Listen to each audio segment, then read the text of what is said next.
សួស្តីបងប្អូនទាំងអស់គ្នាថ្ងៃនេះយើងមកមើលពីរបៀបធ្វើការីឆ្អឹងជំនីជ្រូកចេកខ្ចីទាំងអស់គ្នា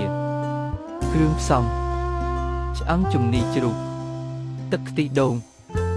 ម្ទេសចិញ្ច្រាំប្រហុកចិញ្ច្រាំគ្រឿងបុកខ្ទឹមសស្លឹកក្រូចទឹកត្រី2ស្លាបព្រាទឹកស៊ីអ៊ីវម្សៅមាន់ទឹកប្រេងខ្យងស្ករត្នោតទឹកអំពិលចេកជីនិងស្លឹកខ្ទឹមរបៀបធ្វើដាក់ទឹកខ្ទិះដូងម្ទេសចិញ្ច្រាំ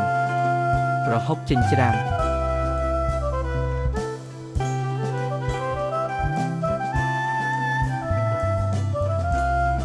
គួយសព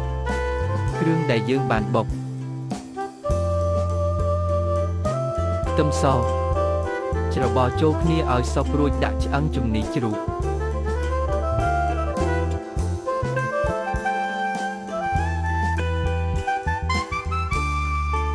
ដាក់ស្លឹកក្រូចទឹកត្រី2ស្លាបព្រាទឹកស៊ីអ៊ីវម្សៅមាន់ទឹកប្រេងខ្យង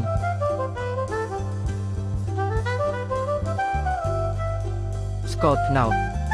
ច្របល់ចូលគ្នាឲ្យសព្វរួចដាក់ទឹកអំពិល1ចានជោង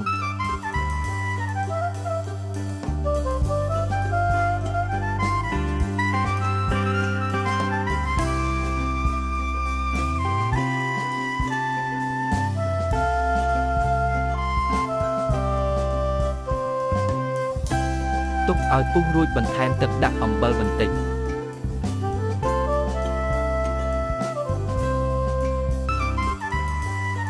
ដាក់ចេកចូលបន្ទាប់មកទៀតដាក់ខ្ទិះដូងបន្ថែមដាក់ជីនិងស្លឹកខ្ទឹមរួចលើកដាក់ចានជាការស្រេច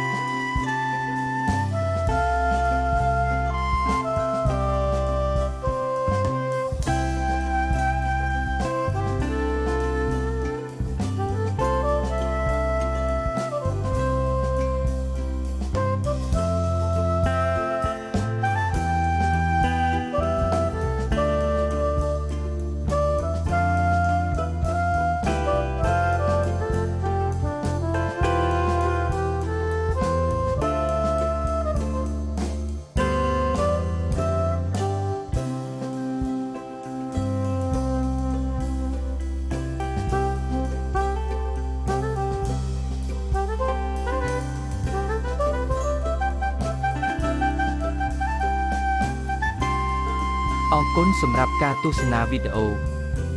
សូមជួយ Subscribe Channel